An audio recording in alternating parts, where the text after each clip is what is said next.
9 বছরের মেয়ে বাচ্চা যদি নিরাপত্তা না পায় যেই দেশে, সেই দেশে অধপতন কোথায় গেছে? অধপতন কোথায় গেছে বলে?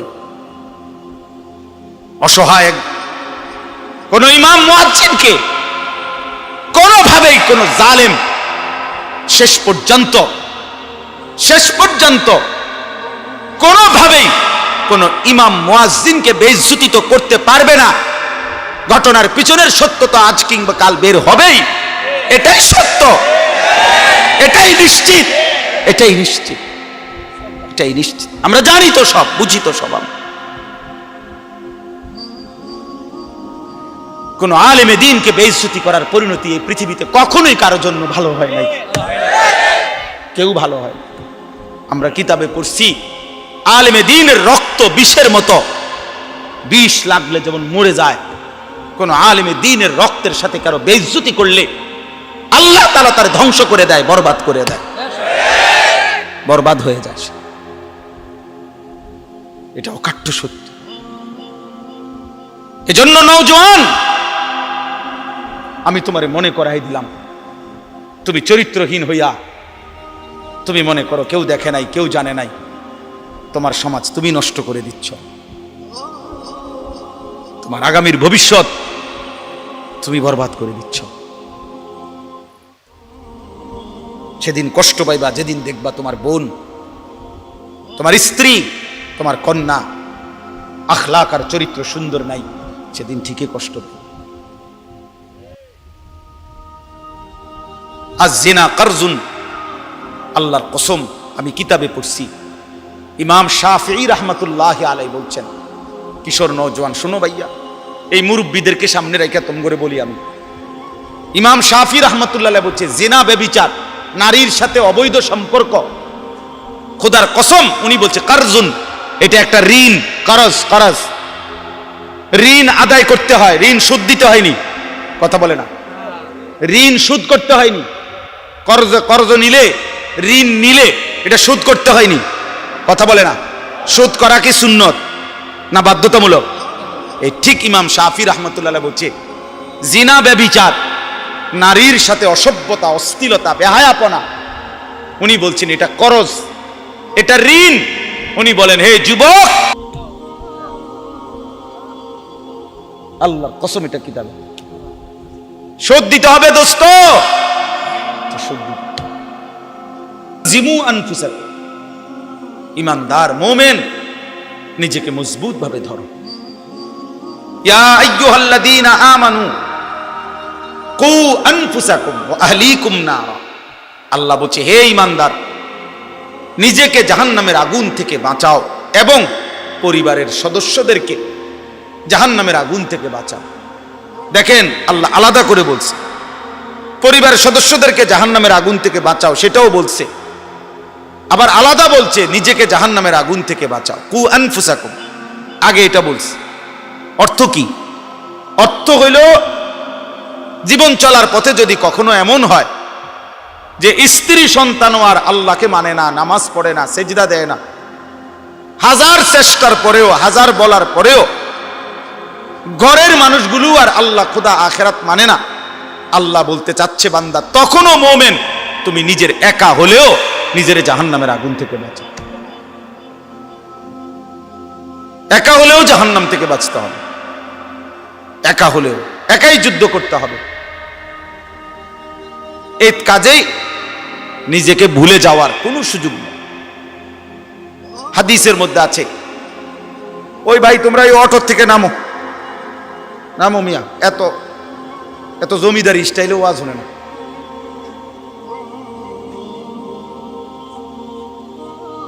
জি, তাইলে এটা জরুরি। হযরত হুযায়ফা রাদিয়াল্লাহু তাআলা আনহু একজন সাহাবী, হুযায়ফা অনেক বড় সাহাবী, তো উনি একদিন নবীজি সাল্লাল্লাহু আলাইহি সাল্লামকে জিজ্ঞেস করে, যাদেরই বসার সুযোগ হয় বউ, বসলে ভালো, বসলে বরকত হয়, যদি একান্ত বৃষ্টির কারণে, কাদার কারণে বসতে নাই পারলা তো ঠিক আছে, তাহলে দাঁড়ায়, নাই তো বসার সুযোগ থাকলে বসে শুনলে বরকত হয়, আল্লাহর কথা বসে শুনলে বরকত হয়, মনোযোগ হয়, দিল জমে। এই জন্য আমি সবাইকে বলতেছি, এদিকটা যদি কষ্ট হয়, যদি কোনো কিছু না থাকে তো ব্যবস্থা করে দেন আপনারা আয়োজকরা, না হয়তো জুতার উপরে বসো বৈশা কোনো না কোনোভাবে, যাদের ফ্যান বেশি সি ফাইটারে টানা দিয়া দর্শক বইও, অনেকের আবার সিফার কারণে বই তারা, তুমি শুইয়া লাও দরকার হলে যাও। মাশাআল্লাহ মাশাআল্লাহ। হযরতে হুযায়ফা রাদিয়াল্লাহু তাআলা আনহু বলেন, নবীজি সাল্লাল্লাহু আলাইহি সাল্লামকে জিজ্ঞেস করছে, ইয়া রাসূলুল্লাহ, লম্বা হাদিস, এর মধ্যে একটু শুধু বলতেছি আর কি।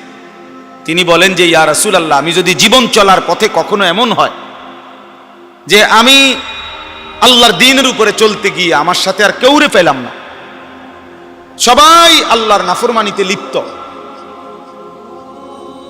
কাউরে আর পাচ্ছি না, তখন আমি একা কি করব?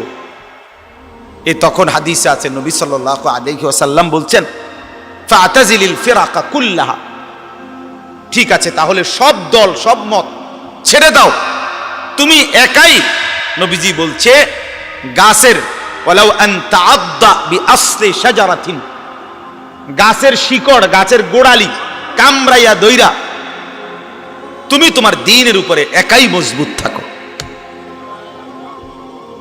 প্রয়োজনে গাছের শিকড় কামড়ায় দাও, আমি একাই, তবু আমি আল্লাহর নাফরমানি করব, আমি আল্লাহর নাফরমানি করব, আমার সাথে আমি আর কাউরে পাইলাম না, তো ঠিক আছে একাই। রাসূলুল্লাহ সাল্লাল্লাহু আলাইহি সাল্লামের একজন সাহাবী ছিলেন আবু যর গিফারি রাদিয়াল্লাহু তাআলা আনহু। নবীজির ইন্তেকালের পরে সাহাবাদের জামানায় উনার ব্যক্তিগত একটা মত ছিল একটা মাসআলায়, এই একটি মত ছিল এরকম উনার, যেই মতে পক্ষে উনার পক্ষে একজন সাহাবীও ছিল না, মানে এই কথাটার উপরে আর কেউ একমত না, শুধু এটা উনি একাই কইছে, আর কেউ উনার সাথে একমত ছিল না। সাহাবীরা তখন এই সাহাবী আবু যর গিফারি রাদিয়াল্লাহু তাআলা আনহু, হযরত ওসমান রাদিয়াল্লাহু তাআলা আনহুর জামানায় মদিনা থেকে অনেক দূরে 300 কিলোমিটার আরো বেশি হবে, একেবারে নিভৃত একাকী একটি এলাকার মধ্যে, শুধু একা, উনি একাই সেখানে চলে গেছেন এবং সেখানেই উনার ইন্তেকাল হয়েছে, একাকিত্ব জীবন গ্রহণ করছে, রাবাজা নামক জায়গার মধ্যে চলে গেছেন তিনি। তো এটা অনেক বড় মাসালা, এই জন্য আমি মাসালাটা কইলাম না, মানে এটা লইয়া যেহেতু আমার এখন আলোচ্য বিষয় না, বলার উদ্দেশ্য শুধু এইটা, এক মুমিনের হিম্মত হবে এটা, যে এই পৃথিবীতে আমি যদি আর কেউ, না এটা দরকার নাই আপনাকে, মানে এটা প্রয়োজনীয় না, আপনাদের বুঝার বিষয় না আর কি, এর লাগে কইলাম। তো মানে প্রয়োজন, শুধু এই কথাটা উদাহরণ দিছিলাম আর কি, এই কথাটা দেখানোর জন্য যে জীবন চলার পথে যদি ইমানের উপরে থাকতে গিয়ে, ইসলামের উপরে থাকতে গিয়ে, আল্লাহর দ্বীনের উপরে থাকতে গিয়ে আমি একাও যদি হয়ে যাই, তো আমাকে একাই কি করতে হবে? আল্লাহর দ্বীনের উপরে থাকতে হবে। আমি আর একজনে কি ইরমু, সমাজের এই দশা, 10 জনের এই দশা, আর আমি একলা কিতা করবো হুজুর, 10 জনের যে গতি আমারও সেই গতি, এটা কোনো কথা হইতে, এইটা বুঝাইতে চাচ্ছে, এটা কোনো মুমিনের কথা না। রাসূলুল্লাহ সাল্লাল্লাহু আলাইহি সাল্লামের একটা যুদ্ধ ছিল, হুনাইনের যুদ্ধ, নবীজির জামানায়। মক্কা বিজয়ের পরে নবীজি একটা যুদ্ধ করছিলেন 12,000 সাহাবী নিয়ে, মাত্র 4,000 কাফেরের মোকাবেলায়, যুদ্ধ শুরুতে 4,000 কাফেরের আক্রমণে 12,000 সাহাবী একসাথে যুদ্ধের ময়দান ছেড়ে দিছে, ছিন্ন ভিন্ন হয়ে গেছে। এই 4,000 কাফেরের অতর্কিত আক্রমণে পুরা ময়দান থেকে যখন সিটটা বিটটা গেছে, 12,000 সাহাবী হুনাইনের যুদ্ধে, হাদিসের মধ্যে আছে, তারিখের মধ্যে আছে, ওই সময় একা আল্লাহর নবী সাল্লাল্লাহু আলাইহি সাল্লাম ওই যুদ্ধের ময়দানে একাই তিনি দাঁড়িয়েছিলেন, এবং নবী সাল্লাল্লাহু আলাইহি সাল্লাম কাফেরদের দিকে তাকিয়ে বলছিলেন এবং সাহাবীদের দিকে তাকিয়ে একটা কথা বলছেন, দুই দিকে দুইটা কথা বলছে, সাহাবীদেরকে ডাক দিয়ে বলছে, আনান নবিয়্যু লা কাযিব, সাহাবী